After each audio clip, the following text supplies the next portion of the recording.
Bismillahirrahmanirrahim. Assalamu alaikum. Dear students, today's topic is about testing procedure related to partial correlation. First one is partial correlation is 0. Topic is taken from Chaudhry Sher Mohammad book, page 377. Test the hypothesis that a particular partial correlation of order k is 0. K is the number of secondary subscripts. ठीक है, आपने ये देखना है कि आपके पास total p variables हैं 1 2 3 up to p। और पार्शियल कोरिलेशन का टॉपिक हम चूँकि पहले पढ़ चुके हैं, अब हम उसकी टेस्टिंग देखने जा रहे हैं। तो पार्शियल कोरिलेशन में दो वेरिएबल्स 1 2 आपके डॉट से पहले लिखे हुए हैं, ठीक है, और डॉट के बाद आपके यहाँ पर वेरिएबल्स k वेरिएबल्स हैं, ठीक है, 3 4 अप टू p। तो ये k वेरिएबल से आपके इनको आपने काउंट करके k कंसिडर कर लेना है। तो पार्शियल कोरिलेशन इक्वल टू 0, इसको हमने टेस्ट करना है। और ऑल्टरनेटिव हाइपोथेसिस क्या है कि partial correlation is not equal to 0। Second step is level of significance, normally हम 5% लेते हैं, ठीक है। थर्ड स्टेप इज स्टैटिस्टिक, ठीक है, टी स्टैटिस्टिक इसमें यूज़ होगा इसकी कोरिलेशन की, पार्शियल कोरिलेशन की टेस्टिंग के लिए।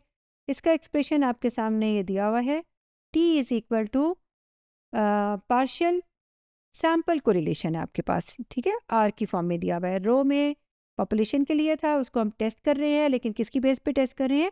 सैम्पल पार्शियल कोरिलेशन की बेस पे। और अंडर रूट में है n माइनस के माइनस 2, ये इसकी डिग्री ऑफ फ्रीडम है, और 1 माइनस आर स्क्वायर इसका एक्सप्रेशन है ये टी का, और डिग्री ऑफ फ्रीडम आपको n माइनस के माइनस 2 न्यू दी हुई है। Fourth step is critical reason. Testing procedure के टोटल 6 स्टेप्स होते हैं। पहला नल हाइपोथेसिस, दूसरा लेवल ऑफ सिग्निफिकेंस, तीसरा टेस्ट स्टैटिस्टिक, ये हम 3 डिस्कस कर चुके हैं। फोर्थ वन है क्रिटिकल रीजन। चूँकि ये 2 टेल टेस्ट है तो हम लिखेंगे t modulus greater than equal to t alpha by 2, यानी कि एक्सट्रीम राइट और लेफ़्ट पे जो एरियाज टेल पे आएंगे वो आपके रिजेक्शन रीजन में होंगे। अगर आपकी टी कंप्यूटेड वैल्यू इस रीजन में आ जाती है तो हम एच नॉट को रिजेक्ट कर देंगे। उसके बाद फिफ्थ स्टेप है कंप्यूटेशन का। आपने sample correlation partial correlation sample partial correlation compute करनी है और इस एक्सप्रेशन में सब्स्टिट्यूट कर देना है, ठीक है। सिंपली आपको टी की कैलकुलेटेड वैल्यू मिल जाएगी। उस टी की कैलकुलेटेड वैल्यू को और जो टेबल वैल्यू है इन दोनों को कंपेयर करेंगे। अगर ये आपके एक्सेप्टेंस रीजन में आ जाएगा तो हम इसे एक्सेप्ट कर लेंगे, we do not reject H not, otherwise हम इसे रिजेक्ट कर देंगे।